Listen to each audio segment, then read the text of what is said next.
So I had a movie that I watched recently that I wanted to discuss, and it's called Women Talking, and it was up for a bunch of Academy Awards at the last Oscars, and I wanted to watch it for two specific reasons. One is that the soundtrack was by Hildur Guðnadóttir, and after the amazing Oscar-winning and Oscar-worthy work that she did composing the soundtrack for composing and performing the soundtrack for Joker in 2019, she has become one of my favorite soundtrack composers of all time. And I know people have been asking me for more top 10 lists, and a top 10 list of soundtrack composers is actually one that I think would be a lot of fun. But anyway, um, she's one of my favorite now one of my favorite soundtrack composers. I was listening to the soundtrack for this movie before I ever had an opportunity to see it, and the soundtrack does not disappoint. She's amazing, and whatever she's writing, whatever movie she's doing a soundtrack for, is incredible. Go listen to the soundtrack to Joker. Go listen to the soundtrack to Chernobyl. Go listen to, one thing to listen to is not a soundtrack, but her collaborations with the metal band Sun are um, absolutely incredible. And so just a lot of really cool stuff there. And I was initially interested because of that. And two, because I really like the format of it. I love movies, or I'm always interested in, I should say, movies that are set up to function like stage plays. They take place largely in one single location. Uh, 12 Angry Men is a great example of that, which 12 Angry Men started as a stage play, and I performed in a junior high school drama club version of it over 2 decades ago. But anyway, 12 Angry Men is a good example.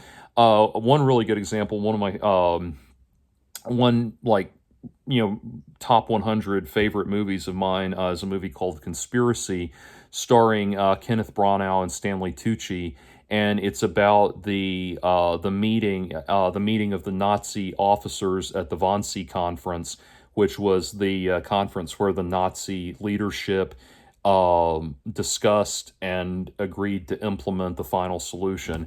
And it's based on apparently based on the actual transcripts of the event and everything. And so it's an absolutely fascinating character study in the nature of evil and how people get corrupted into going along with evil intentions and things like that. So that kind of thing is always interesting to me. And in this movie, in Women Talking, the scenario that we're presented with is that there is this Mennonite community that has where a large number of women have been getting drugged and raped in their sleep by a group of men in the community. And in the story, in the context of the story, what happens is the men who are doing this are eventually outed, and they are taken into police custody for their protection. And the elders of the community give the women who are the victims, the option of either forgiving the men or leaving the community altogether. And so this in this story, and the women are left alone in the left alone in the grounds on the grounds of the community to have this discussion and come to the conclusion about what they want to do. And so it's a very interesting premise. And again, like I said, the whole thing, or the majority of the film, takes place in the hayloft of this barn where they're talking about what they want to do. And so I was interested in this because of that premise, and the constraints of the premise, like I discussed, seemed interesting, and seemed like it would make for an interesting character study. So, unfortunately, that did not happen. It was a very unsatisfying film. I found it to be very trite, very banal, and very preachy. And to understand why, I wanted to talk about a little bit about the history that inspired this film. So, there was an actual Mennonite community where, and that you can look up the real history of what happened here. But there actually was a Mennonite community where a number of women, I believe over 150, were being raped, and they were waking up with all of the forensic evidence of having been raped, of bruising and blood and semen and all of this, and torn clothing, all these other things. They were waking up with these things and not realizing what, or not knowing how any of this had happened. And the patriarchal elders of the community initially dismissed it as, some kind of hallucination, some sort of female hysteria, then some sort of possession by demonic forces, and all of this stuff.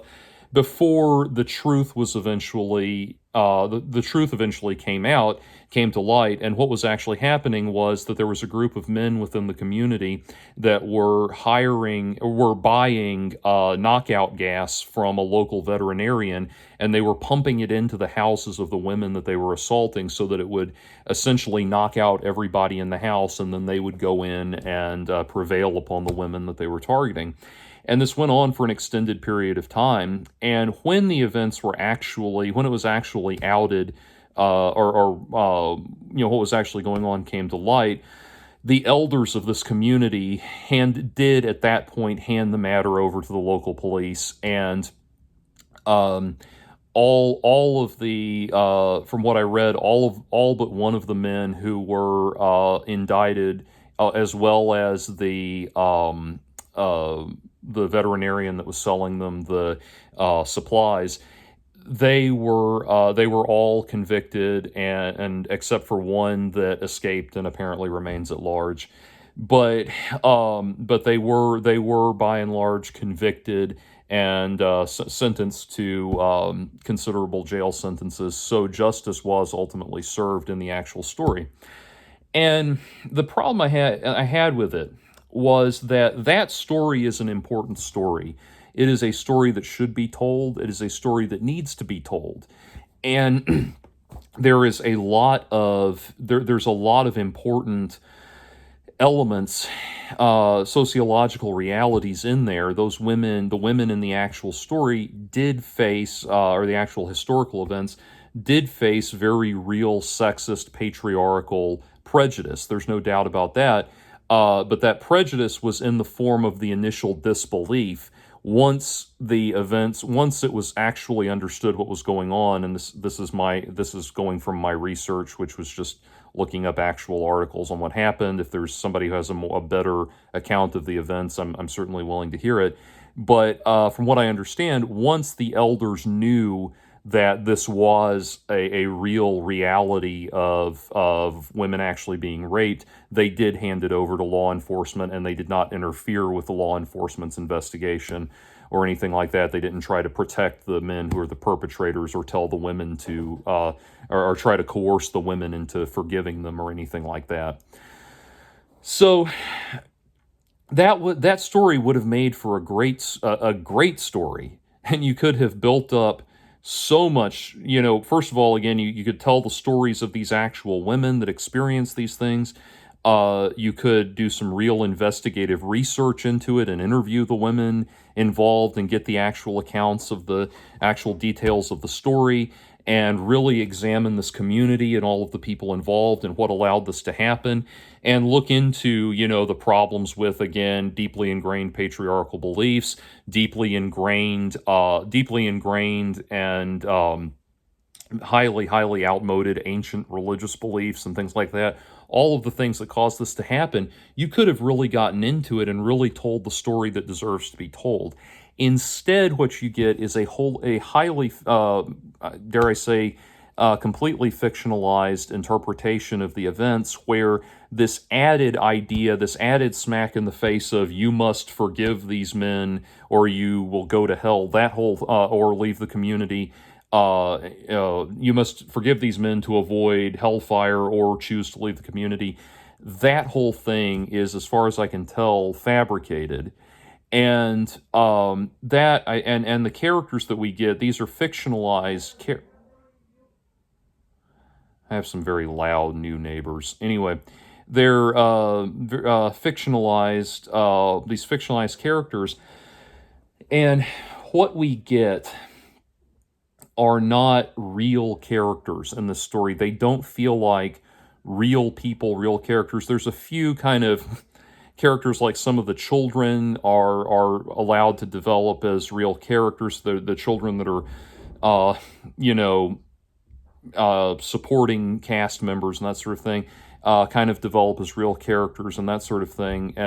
There's one man in the whole story, a man named August, who's stays along with the women because he can read and write. So he's a scribe writing down the notes of their discussion and everything. And he's a more developed character. But by and large, the women who are talking are not real. They don't feel like real characters. Instead, they feel like they feel like avatars for different versions of feminist ideology or feminist belief systems to clash and interact with one another. So you have like, you have the one that kind of obviously represents more radical feminism. That's like, let's go kill them all, string them up, kill them all, violent retribution, all of that.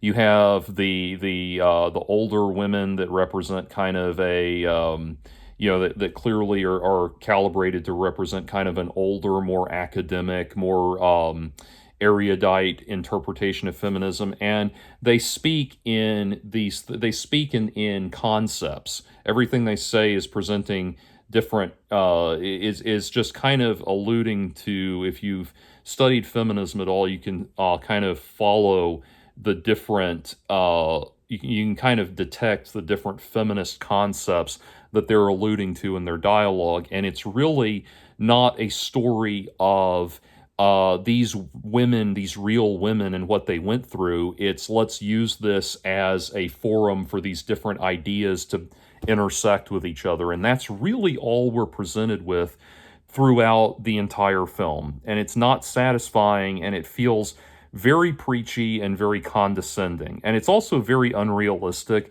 that these women who have lived in this highly, highly isolated,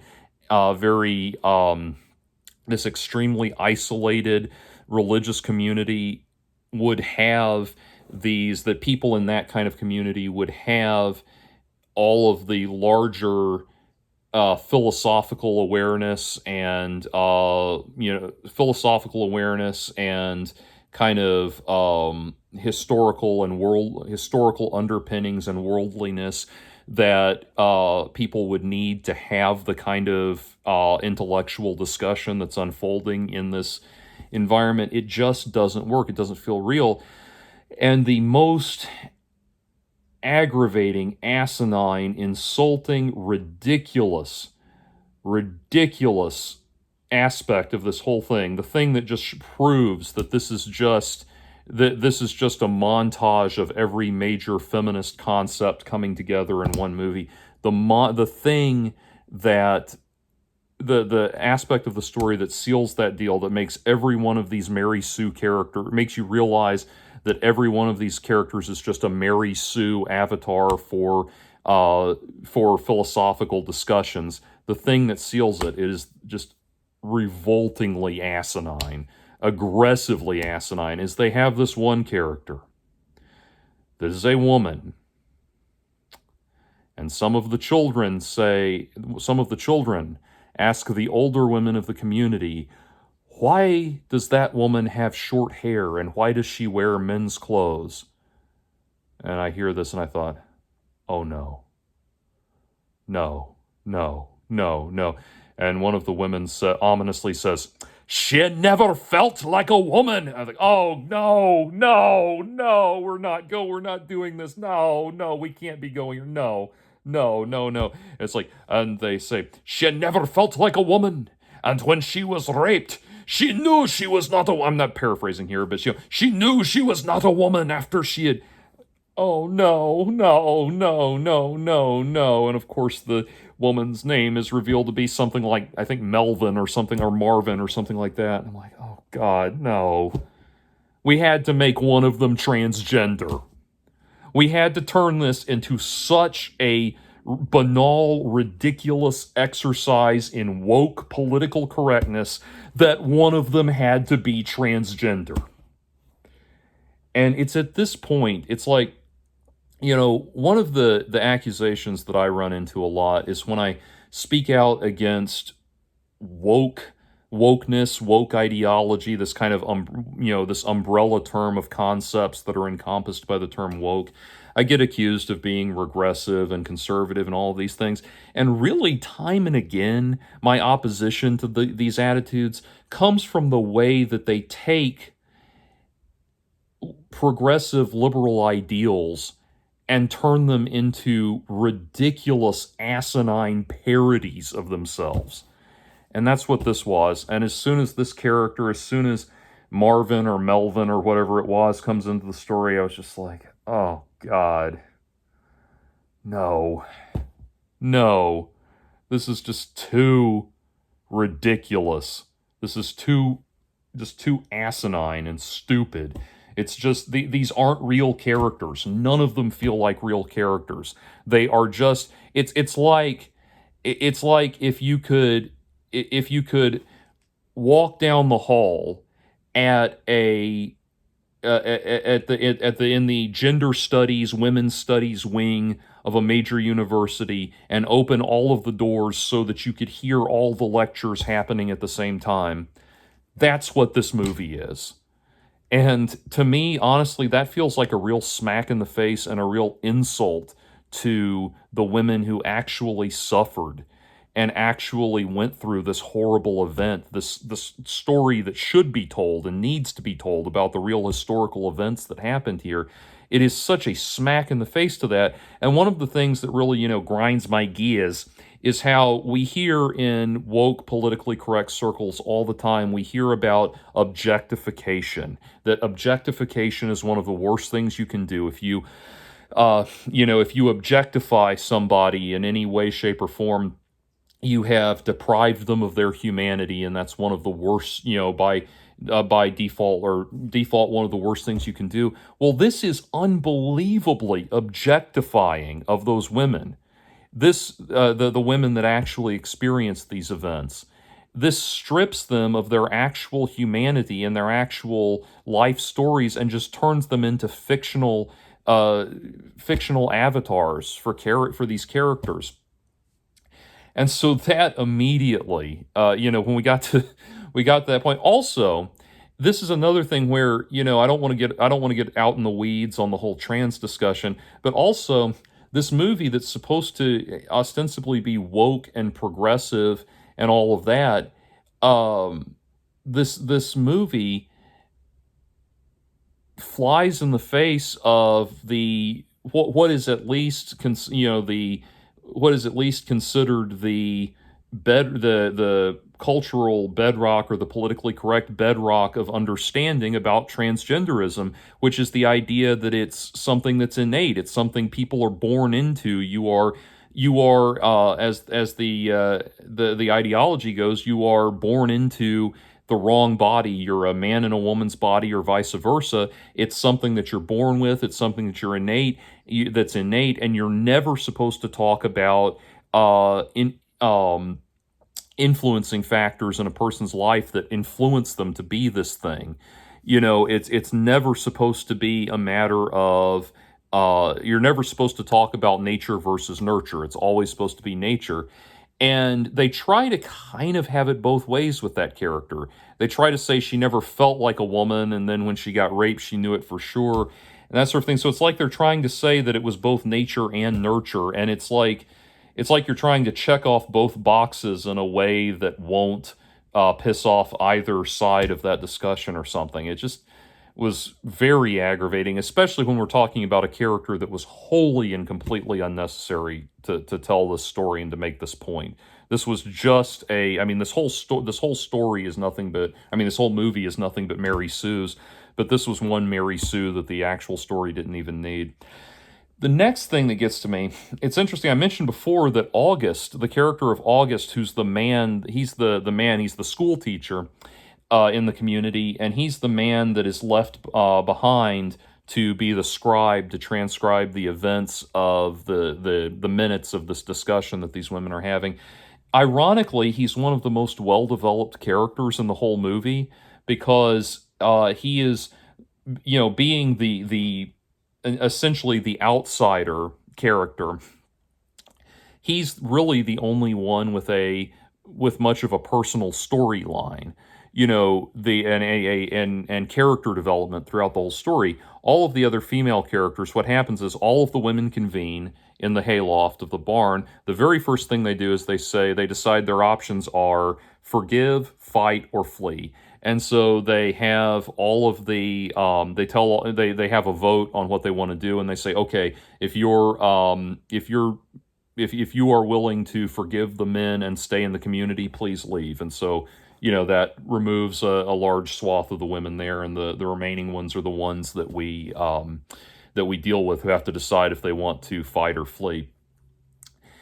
And then, beyond that, there's really no evolution of any of the female characters, which is so galling in a movie that's supposed to be about women's issues and women's liberation and that sort of thing. They are the most wooden, undeveloping, and unchanging characters, with one very important exception, and that is how they relate to August.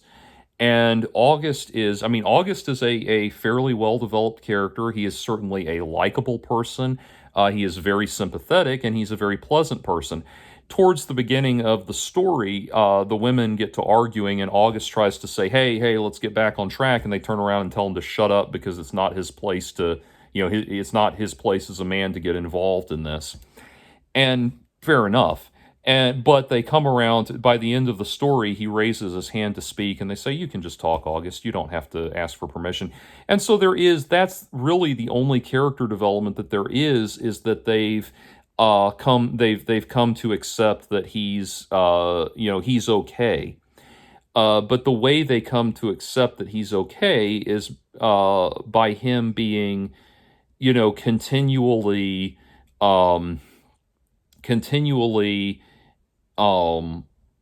self-deprecating and meek and mild. He becomes increasingly meek and mild through the whole thing, that they kind of accept him as being, dare I say, enough of a pussy that they decide that he's okay, and keep that word pussy in mind because I'm actually going to come back to it. But eventually, what they decide, and spoiler alert if it matters, but what they ultimately decide is that they're going to leave the community, and they're going to take the children that are young enough to carry with them, so they can just pack up and leave with these kids before the men get back.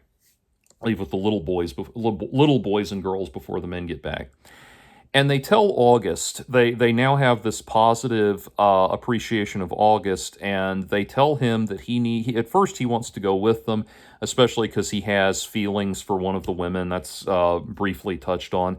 But they tell him that he needs to stay behind to teach the boys, because he's the school teacher, and he talks about the teenage boys, and talks about how they're rambunctious and violent and egotistical and all of that, and arrogant, but he says, but they are children, and they can be taught, and they can be reached. And so they tell August he has to stay behind to teach the children, or to teach the boys, more specifically. They say to teach the boys. You must teach the boys. And again, if you're familiar with feminist beliefs, feminist ideology, feminist philosophy, that sort of thing, you know what's being implied when they say teach the boys. They keep saying teach the boys, August. Well, they're not talking about arithmetic. They mean teach the boys not to rape. And this is where the movie really stuck in my craw, because something I've alluded to if you watch my video I did about Andrew Tate. I talked about the cultural and the arrest of Andrew Tate. I talked about the cultural and ideological forces at work that enable a scumbag like Andrew Tate to exist and to carry on the things that the alleged criminal activities that I am personally convinced he is guilty of, but obviously that still has to play out in court. But anyway, I talked about how in one of the common feminist arguments that you hear is that in the game of patriarchy, women are not. This is a quote. The In the game of patriarchy, men. Not a quote. I'm sorry. A general concept in feminism, that in the game of patriarchy, women are not the other team; they're the ball. I.e., that women are not that in patriarchy, women are not in conflict with men. Rather, men are in conflict with each other over women, over who gets the dominance over women. And I said in that video, in the Andrew Tate video, I said, the reason I have such a viscerally negative reaction to that idea is because what it suggests is that the men who were trapping and enslaving those women in Andrew Tate's compound, and the law enforcement officers that raided that compound to put their lives on the line, facing danger to save those women, it argues that those two groups of men are moral equals, that they're the same, they're on the same level. And that is so disgusting and so despicable to me. I do believe that strong men ought to protect the weak, and that men on average being stronger than women by default ought to protect women. And they ought to, and I don't care what highfalutin academic circle jerk produced, rained down this glittering notion from its ivory tower about some sort of asinine moral equivalency between men who help women, men who take action to help women, and men who take action to harm women being the same. I think that's absolutely disgusting. I think that good men ought to protect women from evil men, and I don't need some jackass with a PhD to justify that belief for me. That's just one of my beliefs. And so, that being the case, I see the same thing here and the same thing in that sentiment. See, they've come to the conclusion that all of the young men, they ultimately leave the community and strike off on their own, and that's supposed to be, inspiring and all of this.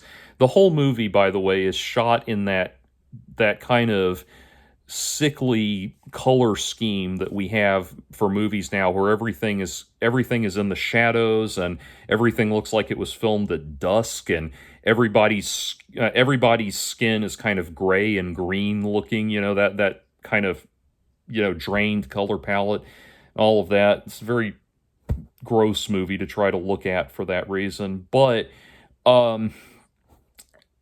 that idea that August is going to go teach the boys not to rape is so ridiculous, because it doesn't understand the core essence of human nature. And this is why I said remember the word pussy, because there is, I've mentioned this before. I think I mentioned it in the Andrew Tate video. I did mention it in the Andrew Tate video and a few other places. There's this speech, this monologue that I absolutely love in the movie Team America World Police. And I love it because it's, on the one hand, it's incredibly vulgar and funny to listen to, but at the same time, it's also brilliantly insightful, and it applies here. It really does. And that idea is, that what a lot of people fail to understand is that in this world, there are dicks and there are pussies. And pussies hate dicks because dicks fuck pussies. But what pussies forget is that in this world there are also assholes, and pussies can't fuck assholes. Only dicks can fuck assholes.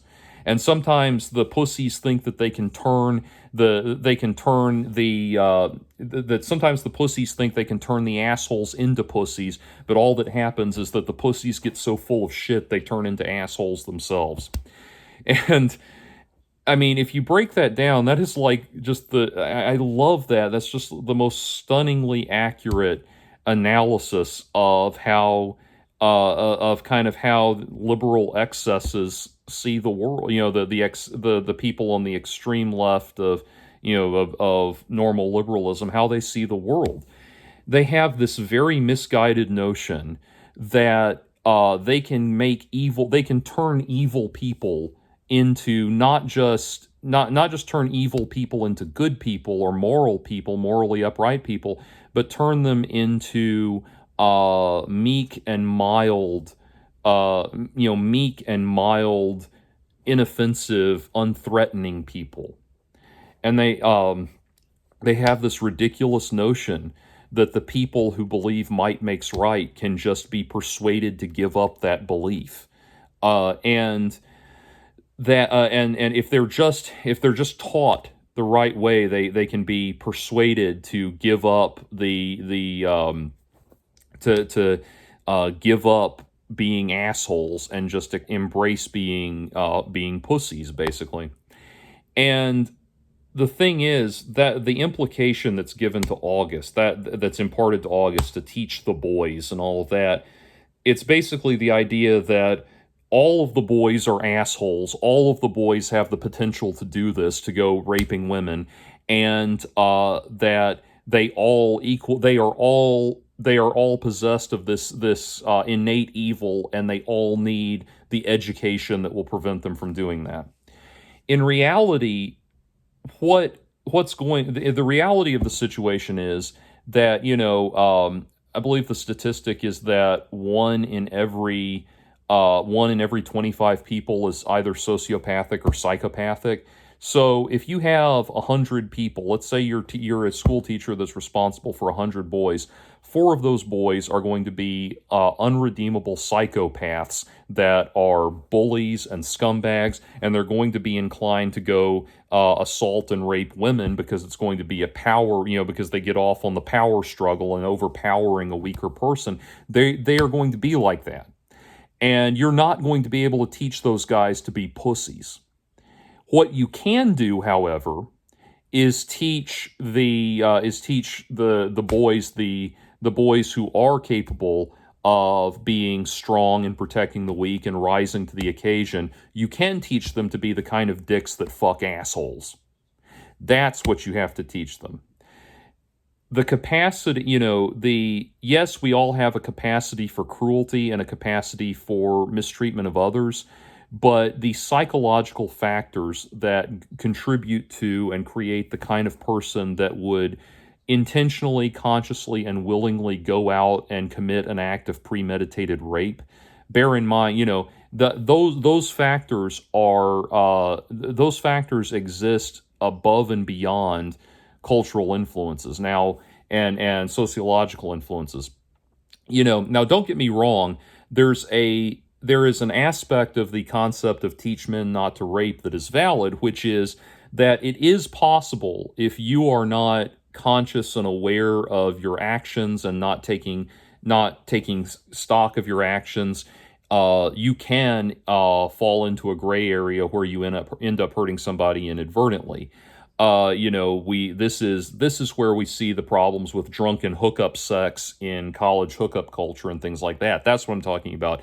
That lesson is valid there, where it's like, hey, you have a responsibility to stay in control of your actions and to respect other people's boundaries, that sort of thing. Those lessons are important. But in this story, in this movie, we are not talking about people who fell into a gray area and made a mistake. We are talking about criminal men, sadistic, evil, vile criminal men who made the conscious, willful, and premeditated choice to go harming other people. Those people are not going to be. Those people are not going to listen to August's lecture about how to be a pussy. They're not going to listen to him. I shouldn't keep using the term because I know it sounds despairing. After a point, but they're not going to listen to his lesson about being meek and humble and kind-hearted and sensitive and all of that. They're going to hear that and they're going to think it's funny. That's what sociopathic and psychopathic people do. They hear things like that about appealing to your better nature and they think it's funny. They perceive that person as being weak. They perceive that person as being pathetic. They laugh at people like that. So what you really have to do is train up the majority of the young men, that don't have a potential for rape and sexual violence in their character, you have to train them up in an environment that says that it is noble and righteous and good, a right and a good and joyful thing always and everywhere to stand up and protect weaker persons from evil. That strong people are at their best when they protect the weak. And the Bible, the Bible champions that, supports that. Blessed is he who shepherds the weak through the valley of darkness. And the path to righteousness is beset on all sides by the tyrannies and the iniquities of evil men. Blessed is he who shepherds the weak through the valley of darkness, or through the valley of death in some translations. But that is what we are called on to do. That is the greater noble nature that we're called to. And the psychopaths, the assholes of the community, they're not going to respect the appeasing, the mild-mannered, appeasing nature of someone like August. They're going to respect is the knowledge that if they try to assault women, there will be men that assault them back, and tenfold. The only thing that people like that can respect is fear, and is just fear and terror. And that's all they have the ability to respect at that level. If they think might makes right, the only thing they will ever respect is someone mightier than themselves. And I've talked on YouTube, I talked about my experiences with bullies, and I talked about some young men that I had the misfortune of going to school with, who would physically assault women, beat women up, intimidate them, terrorize them into dating them, would beat them up for talking to me or talking to other men they didn't approve of, and that kind of thing. And they were very much the kind of men that would carry out something like this. And you can hear all the gory details of those stories in that video series. But I always come back to thinking about them, thinking about the fact, all of the milquetoast little peacenik people that tried to reach them through the years thought they could talk them down from this position. It's like, no, the reason they were able to carry on, the reason they carried on the way they did was because the gang of kids was led by two psychopaths, one of whom came from a big power family in the community. So they were just emboldened to do whatever the fuck they wanted. And those kind of people are not reached by the teach men not to rape attitude. And so it's just so aggravating and infuriating, because it's taking a real life scenario where people really did suffer and people really were violated and harmed in a very real way, and and I hate to say offensive, but yes, in a very offensive and condescending way, takes that real story and turns it into this confusing and convoluted lecture series through a series of dramatic monologues that from women who somehow seem to know everything there is to know about feminism, despite having no access to any degree of feminist literature or educational materials, and living in this Mennonite community that's cut off, almost completely cut off from the modern world. So anyway, that's my rant about women talking, and it's just so interesting where, a while back, many years ago, not many years ago, it was 2016, when the so-called female Ghostbusters remake came out. I made a video where I talked about how the problem with that movie was not that it was a quote-unquote feminist movie, but rather that it took feminism and did absolutely nothing interesting with it. I gave the example of, one of the best movies, one of the best science fiction movies ever made, and one of my favorite movies is a feminist film, arguably a feminist movie, and that's Alien. You know, the science fiction film Alien presents a, you know, turns the concept of rape on its head by presenting a circumstance where men are the ones who are the victims of rape, and thus the female characters are the ones who remain cool and level-headed the whole time because they already know how to confront this monster that these men have never encountered before. And that's one of the best movies ever made, in my opinion. So you can take a philosophy and a worldview and an ideology and do something interesting with it. I'm not negating that. But what happens is when you just take a real life event and turn it into this